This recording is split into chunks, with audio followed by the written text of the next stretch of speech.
day 27 of 121. We are back. It's Sunday. And you know, I decided to treat myself this morning with an extra few minutes of sleep, which is no problem. Still here. It's 4:54 right now. Usually here about 3:54, which is no problem, but it's Sunday and I'm getting it in no matter what. I can't open the door for you. Yeah. Hey, you're freaking late. I know, right? Jesus, would you? No, it's Sunday. I give myself a treat with an extra hour of sleep. Oh, wow. You know, so that's my treat for the week. Okay. You have a good one. See what I'm saying? See when you're consistent, people notice. So that right there is exactly what I'm talking about. Your consistency is noticed. Do not get discouraged or get down on yourself. You just keep going. People are noticing. Even if you can't notice, God knows and you know. So today is cardio, back, arms, core cardio. Not in that order, of course, but we about to get it in. And I will catch y'all when I'm done. Holla at you. As you know how it go. It is 8:43 right now. 8:43. And we just getting done. Had a good day. Good, great back and arms day. You know, got a chance to chop it up a little bit with one of the guys that works out here. He's a real hardcore lifter too. You know, and I just wanted to say what we'll be talking about today is, you know, some more mental health aspects of it. And this will be more of a mental health side of a weight loss journey and chasing your greatness, whatever it may be. And that's how to properly reward yourself. How to properly reward yourself and not, as my mother says, reward yourself with something that's destructive. We'll get into more of that with the Greatness Podcast and the Daily Coffee when I get to the crib. I'm going to holler at y'all. I'm going to get up out of here. Ready to get back and get this word to y'all. It's profound. Stay tuned. We'll be right back. Greatness family, what's going on? Good afternoon, good evening, and good night. Welcome to a brand new episode of the Greatness Podcast, and you're on YouTube, your Daily Coffee. It is your humble host, Coach Prophet. I am here with you today, sharing another day. I think it's day 26 of the weight loss vlog of the Get Better, Find Your Greatness Challenge. Day 26 of 121. We rolling right along, man. It's Sunday, January the 16th here in the States. It might be Monday in some places. It might be Saturday in others. But wherever you are, we welcome you to this episode. I hope you all having a great day and getting ready for your week to start. But as you know, with us, there's no days off anyway. So the topic for today's Daily Coffee and the Greatness Podcast is how to reward yourself. This is a mental health issue. How to reward yourself when you're on your path to greatness in a positive way. It's about positive rewards. See, because humans, especially in today's society, not like our parents, my generation's parents and grandparents, to where they did what they had to do. Now, we do things for our reward. You're working for a paycheck. Back then, they were working to work because they wanted to have a job, because they didn't want to be thought of and seen as a bum.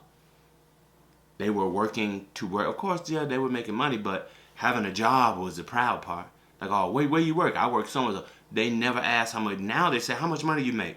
They ain't even asked what you do. You say, I make $1 million a day. They don't know that you sell drugs to the community. All they heard was $1 million. See the difference? Society has become results-based, number one, not about the process. And number two, it's become reward-driven. A participation trophy? My kids, we throw them. We don't want them. We straight. If it ain't first, second, or third, preferably first, we don't want that. If it ain't gold, silver, or bronze,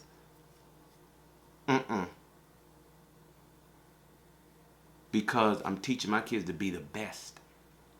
I'm teaching them that, yeah, it's cool. Like, no one owes you anything. That's really what I'm teaching them. You got to earn what you want. The way you get your reward is by working hard for it. No one's going to give you a reward for nothing, for just showing up.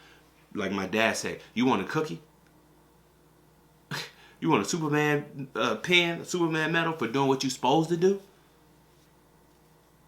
Good parents, nobody pats you on the back for doing what you're supposed to do. Your reward is seeing your kids progress, seeing your kids grow, seeing the fruits of your labor. That's the reward. Not, oh, you were a great parent today. And positive reinforcement helps, but that can't be your driving factor. So we get into this rewarding yourself the correct way. You want to know how I rewarded myself today? Instead of waking up at 3 a.m. going to the gym, it's Sunday. I've been traveling. I've been doing stuff. My energy's been low. Been cutting my carbs back, doing a cycle. And I rewarded myself by an extra hour of sleep by waking up at 4 instead of 3. You want to know how I would have rewarded myself a year ago, 6 months ago? With a large pizza from Domino's Pizza, which I had in the app, ordered, ready for delivery. All I needed to do was click the last button, click confirm, and they would have sent it to me. But I said, no, just push yourself a little harder one more day. No, don't let this be your reward. And my point is, we have to change the way we think about rewards and think about how we've been conditioned to be rewarded, or how we've been conditioned in prizes. See, the prize, sorry, I'm cracking my knuckles on the podcast. It's probably weird to hear. But that's why you need to watch us on the YouTube channel. It's at Live Greatness on YouTube. And the podcast, if you watch it on YouTube, is The Greatness Podcast. It's on all streaming platforms. Spotify, Apple, Google, all that. So,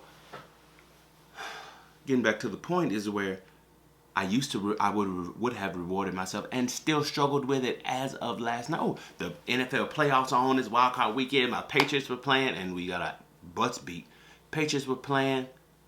Man, I'm about to order me a thing. No, I had a prepared meal. I reward myself when I wanted to buy some new earplugs. My current ones that I have, I lost one of the little things off of it and can't find it, and they're tripping anyway. So I was like, I'm gonna order me some new ones.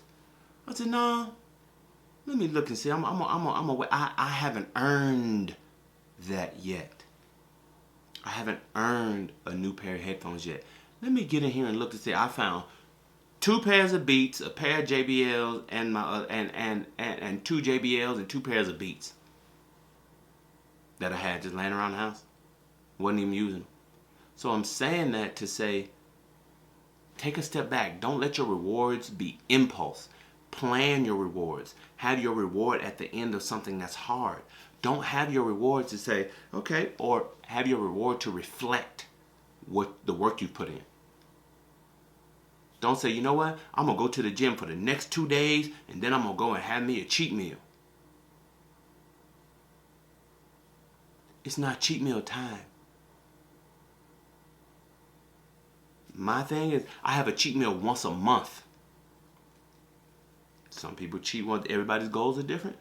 Everybody needs that. The different. My cheat meals used to be once a week, and I saw that was setting me up to where my numbers were okay. I'd be in a caloric deficit of maybe 35, 45,000, and then I'd have a cheat meal, which turned into a cheat day every single time. And I would drink an untold amount of beer, wasn't even counting those calories. And of course the food would 30, 40 calories. That would, 30,000 calories over the course of a day. You have your In-N-Out, you have your pizza, you have some Popeyes chicken, and been drinking beer all day. The liquid calories is what really puts you up there. So now you went from a 30,000 calorie deficit to like 2,000. And then you step on the scale and you got sodium and all that, water weight and all that. Right, but spinning your wheels. Until I said, no. Number one, I have to start rewarding myself with things that harm me. I'm going to say that again. We have to start rewarding ourselves with things that are detrimental to our overall greatness. If you're great, we're going to speak about weight loss. If you are trying to lose weight, do not reward yourself with a pizza until like 6 months. You have to be where you've completely changed your train of thought, completely changed your relationship with food, which we talked about in previous episodes, and completely changed your actions towards how you see food. Because the way I see a cheat meal now is I use a cheat meal as a tool. Number one, to keep my mind, and really, after you do it after a certain, it's the craziest thing. After you do it a few times, like if you go a month with eating clean, sticking to your new lifestyle, keeping your mental health in check, not just sitting up dreaming about food until the 29th or the 30th, then you're going to eat, you're not doing it, you're not gaining any ground where it matters most, which is right here. If you just sitting around thinking about Popeye's chicken or pizza or hamburger or French fries or whatever it is, and you're just going through the motions and it's not. But if you do it long enough, you'll see where your mind will click over and you'll say, I don't even want that. Especially once you start seeing results. Once you start seeing results, your cheat meal is going to be like an extra cup of rice. Like my cheat meal now is like putting ketchup on, like putting ketchup with the sugar on it, or like putting Chick-fil-A sauce on something. Yeah, not a pizza. And guess what? I still struggle with it. As recent as last night. As recent as last night, we still struggle with it. You know? So we got to change the way we think about these things. Keep our mind sharp. See, because the mind controls your consciousness. Your consciousness controls your actions. Your actions will control your body as you travel down your path to greatness. This mental health and weight loss, it's a mind game. Weight loss is a mind game. You know, one of the people I look up to said, if you can control what you put in your mouth, nothing can stop you. Nothing will be too difficult to accomplish. If you can control what you put in your mouth, food, and other things, but that's a different story. Food, alcohol, food and drink, food and beverage. If you can control that, there's nothing that you won't be able to do. So we got to be smart and have everything that we do work towards our goal, work towards our greatness. Because this weight loss journey is hard. And it's a every day, every meal, all day thing. This thing is tripping me out. All day, every day. This is my sister. She just finished one of her workouts. It's all day, every day. Every meal. Everything. Every alarm clock, keeping yourself prepped, keeping yourself, cooking your food, going to the grocery store, commercials on TV. It's everywhere. Commercials on social media. Food is everywhere. And it's usually they're not promoting salads. That's why I say, purge your social media. Have everything that you look at here and that is in contact with you working towards your greatness. It's got to be on the same path. It's that serious. You have to fully immerse yourself. And once you realize that the change has actually happened up here, then you can control yourself. You can go out and have the spinach dip at Houston's. One of my favorite places. Go out and have you can control yourself to where you have your one cheat meal. That's Saturday night, Sunday night, or whenever you want it. Monday Night Football, Super Bowl Sunday, whenever you want it. Have that cheat meal. And in the morning, you get right back on it. See, me, I even took it a step further. I put my cheat meal like on my leg days, my big muscle days. Leg day. Where my most calories are expended. Then I can eat a little bit more. And now I'm to the point where I'm seeing the results to where I'm completely, I don't even want it. Like fried food, I don't even want it. Like when I see it on commercials, like my face be turned up. Like I can feel my face like this, like looking at a KFC commercial, like, And the thing is, it's not like you can't ever have it again. And you've probably eaten enough of it that you've probably funded your own KFC or whatever your favorite restaurant's location. I've definitely bought 3 or 4 Popeyes chickens. I'm the shadow owner of 3 or 4 Popeyes chickens and 2 Pappadeaux, and probably the majority owner of Houston's restaurant. So like literally, I own a stake in every restaurant. That is how much I've eaten there over the years. So now, this is about me and what I want to do. And on my birthday, when I'm 230 pounds, I'll go and have me a Chicago-style spinach dip from Houston's. Go and have the Pappadeaux platter at Pappadeaux's. Go and have a 3-piece dog from Popeyes with a large red beans and rice. Because I've earned it. At that point. I haven't earned it yet. And probably once I get there, I get to 230, I'm not going to want nothing going in this temple but righteousness. But that's how it is, man. Again, I'm going to reiterate the point. Reward yourself with things that are positive impacts and positive forces on your greatness. And you will unlock another door with another key of success towards your greatness. All right? Remember to like, comment, and subscribe. I love you. I love you. I love you. I love you. Until tomorrow, keep grinding.